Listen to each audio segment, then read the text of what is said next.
तो हर बच्चा कोई भी हो, एकांत की स्टडी जरूरी है। चाहे तो वो लाइब्रेरी में करो, चाहे वो घर के कोने में करो, लेकिन जब भी स्टडी करो एकांत में करो, ग्रुप में मत करना, याद रखना। ग्रुप होगा सिर्फ एंटरटेनमेंट के लिए, पढ़ाई हमेशा एकांत में होती है बच्चों। ठीक है, ये बात मेरी याद रखना। दूसरा मंत्र है बच्चों, ऑनलाइन पढ़ाई व सेल्फ स्टडी दोनों का तालमेल बहुत जरूरी है। क्योंकि अगर सिर्फ हम ऑनलाइन में फंस कर रह गए और लगातार हम 8-8 10-10 घंटे 11-11 घंटे सिर्फ मोबाइल पर देख रहे हैं तो बेटा सिलेक्शन नहीं होगा। सेल्फ स्टडी का भी तालमेल लगाना होगा। बेटा हमारी मजबूरी है कि हम 8-8 क्लास लाइव कराते हैं, लेकिन आपकी मजबूरी नहीं है। आपका जो मन करे कि भाई मैं इस क्लास को नहीं देखूंगा तो मैं इसको बुक से कवर कर सकता हूं, मुझे जरूरत नहीं है इसको देखने की। तो बच्चों हम क्यों लाइव करा रहे हैं फिर इतना? क्या सबके लिए नहीं करा है? नहीं, बच्चे को अपनी स्ट्रेंथ पहचाननी है। क्योंकि हमारे पास देखिए बच्चा, हम कुछ चीज छोड़ नहीं सकते, क्योंकि हमारे पास इसको भी पढ़ने वाला बच्चा है, उसको भी कुछ इसको पढ़ेगा कुछ उसको। लेकिन आप क्या करते हो, सब कुछ पढ़ रहे हो। बेटा सब कुछ अगर आप पढ़ सकते हो तो वो तो बेस्ट ही है, लेकिन अगर उसकी वजह से सेल्फ स्टडी नहीं कर पा रहे हो तो फिर वो बहुत नुकसानदेह है। ठीक है, कोई नहीं बताएगा इतनी ईमानदारी से इन सारी बातों को। मैं आपको इसलिए बता रहा हूं क्योंकि मुझे आप लोगों से सिलेक्शन चाहिए। ठीक है बच्चों, तो ऑनलाइन पढ़ाई करो, बहुत अच्छी चीज है, लेकिन साथ में सेल्फ स्टडी इसलिए जरूरी है बच्चों कि ऑनलाइन पढ़ाई करते रहने से, सिर्फ पढ़ाई करते रहने से, क्लास देखते रहने से सिलेक्शन नहीं होता।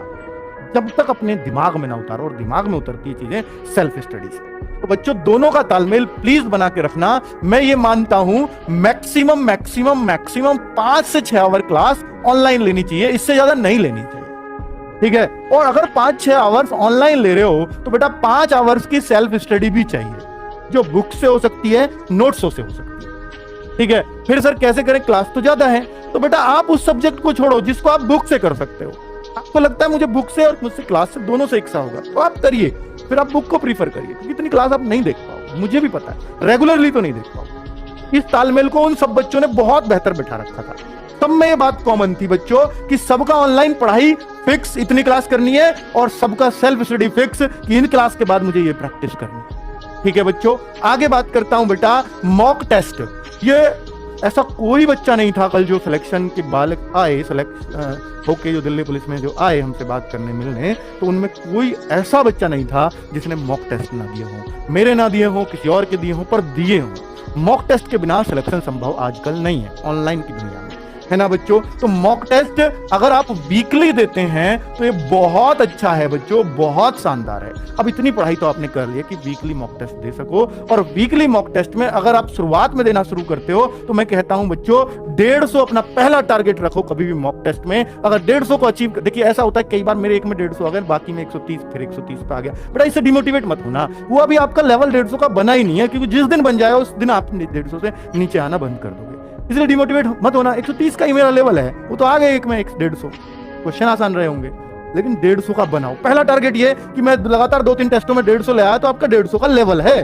फिर बेटा अगला टारगेट 180 को अचीव करेंगे हम, कि अब 180 लेके आने। बेटा बहुत टाइम ऐसा होगा कि आपका 1-1-2-2 ही बढ़ रहा है या 1-1-2-2 घट भी गया, उससे घबराना मत कभी, क्योंकि नंबर हमेशा छलांग मारते हैं। क्या जो आपके मार्क्स है ना, वो कभी भी ऐसे नहीं बढ़ते 1 बढ़ा है 2 बढ़ा है कभी 3 बढ़े हैं, वो छलांग मारते हैं बच्चों। हो सकता है 150 155 बहुत दिन से चल रहे हैं, फिर बच्चों अचानक से ऐसा उछाल आएगा, हो सकता है 170 75 180 तक आप स्टेबल कर जाओ। ठीक है, क्योंकि आप अपनी गलतियों से बहुत सीखते हो। पता है क्यों होता है वो? क्योंकि आप 150 जब ला रहे हो ना, तो आप आते हुए सवालों को बहुत ज्यादा गलत कर रहे हो, बहुत ज्यादा। तो थोड़ा और कम होंगे अगले मॉक टेस्ट में, फिर 150 आए, फिर लेकिन आते हुए चीजें कम गलत होनी शुरू हो जाएंगी। गलत तो 180 वाले के भी होंगे, 220 वाले के भी होंगे, आते हुए वो खत्म नहीं होते, लेकिन वो कम हो जाते हैं। जितनी गलतियां कम करोगे, आती हुई चीजों को गलत कम करोगे, तो बेटा नंबर बढ़ते चले जाएंगे। बस यही सीखना होता है मॉक टेस्ट से। 180 आ जाए, फिर अगला टारगेट 200 और फिर 220, और लगातार 3 टेस्टों में आप 220 लेते चले आए तो आप सिलेक्शन के 100% दावेदार बन गए बच्चों। ठीक है, तो इस तरह से आपको अपना टारगेट अचीव करना, और लड़कियों का टारगेट अंतिम 200 प्लस होना चाहिए। ठीक है बच्चों, तो अब मैं ये मॉक टेस्ट में बच्चों आप लोगों के लिए टैलेंट ग्रुप बनाने वाला हूं। टैलेंट ग्रुप जैसे हमने यूपीएसआई में बनाए, ऐसे ही हम टैलेंट ग्रुप अब इस बार से मॉक टेस्ट में बनाएंगे, और बच्चों उनको हम जरूर कुछ ना कुछ अच्छी चीज भी प्रोवाइड कराएंगे अपनी तरफ से, जो भी गिफ्ट हमारे लिए हमसे बनेगा। जैसे हमने यूपीएसआई वालों को तो फ्री मॉक टेस्ट दिए थे, पूरी टेस्ट सीरीज फ्री कर दी थी टैलेंट ग्रुप वालों के लिए। एक तो आप बच्चों पढ़ाई अपने लिए करो, और फ्री हम बांटे फिर आपको, क्योंकि हमें भी होशियार बच्चों से खुशी होती है बच्चों। ठीक है, तो टैलेंट ग्रुप बनना शुरू होगा, उसमें हमारे सजेशंस भी आपको मिलेंगे साथ साथ। और ये ऐसा नहीं सिर्फ खाकी बैच वाले जो हमसे बैच में पढ़ रहे हैं उनके लिए नहीं, ओपन कंपटीशन चाहता हूं मैं इसको, कोई कहीं भी पढ़ रहा है, टेस्ट दीजिए, आके टैलेंट ग्रुप में शामिल होइए। सब बच्चों से आपस में भी जानने का मौका मिलेगा कि ये बच्चा क्या करता है। उसमें हम होशियार बच्चों के कमेंट्स लेते हैं, भाई आप कर क्या रहे हैं, ठीक है। तो लेकिन शामिल वही होगा जिसके अच्छे मॉक टेस्ट में अच्छे मार्क्स आएंगे। वो कितने पे होगा वो हम तय कर लेंगे अपने आप, ठीक है। तो अभी आपने 150, 180, 140 आ रहे हैं, नहीं, अभी आप उस लेवल को सेट करो कि टैलेंट ग्रुप में आप, ठीक है। पहला टारगेट तो यही होना चाहिए, मोटिवेशन है बस। ये नहीं सोचो टैलेंट ग्रुप में आ गए तो मेरा सिलेक्शन नहीं तो नहीं होगा, ऐसा नहीं है। ये सिर्फ मोटिवेशन है कि आप टैलेंट ग्रुप के लिए मेहनत करो, आप वैकेंसी के लिए नहीं, पहले टैलेंट ग्रुप के लिए मेहनत करो। ये मोटिवेशन देना चाहता हूं मैं इस बात से आपको, ठीक है, क्योंकि मुझे आपका सिलेक्शन चाहिए। आगे बच्चों, लड़की का चक्कर, ये बच्चों बाबू भैया लड़की का चक्कर, ये बहुत बुरा चक्कर है बच्चों। और ये जो बच गया बेटा, इन 5 मंत्र में, सिलेक्शन के मंत्रों में ये सब कुछ निकल के आया है।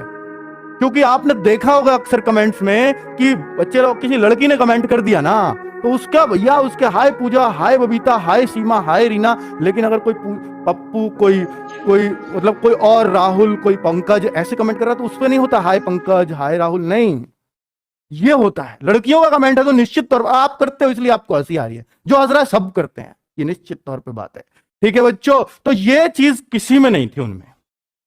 अब किसी में हो भी, चलो मन चला, मैंने मान लिया, लेकिन उसने अपनी पढ़ाई से नहीं हटने दिया, ध्यान इस पर रहा। तो हो सकता है कोई लिमिटेड उसमें, बहुत लिमिटेड उसमें।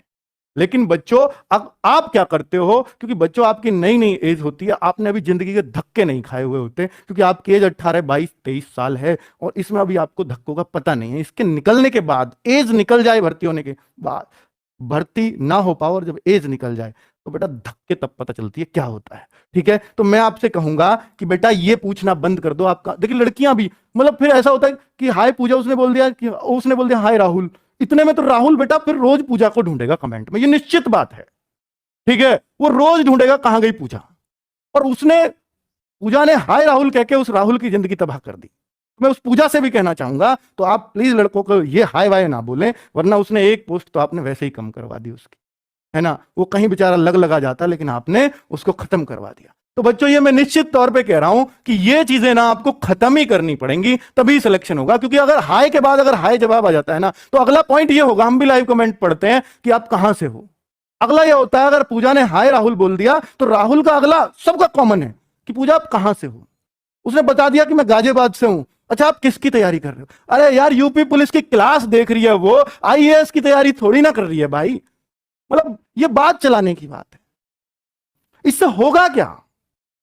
मास्टर बता रहा है ये पढ़ लो वो पढ़ लो, पूजा से पूछना है आपको भाई, तो ऐसे नहीं होगा सिलेक्शन। इन बातों को बेटा सीरियस लो, बहुत मन से कह रहा हूं इन सारी बातों को। लेकिन आपको ये चीजें नहीं आती है समझ में, ये तब आती है जब आपका वो भर्ती निकल जाती है।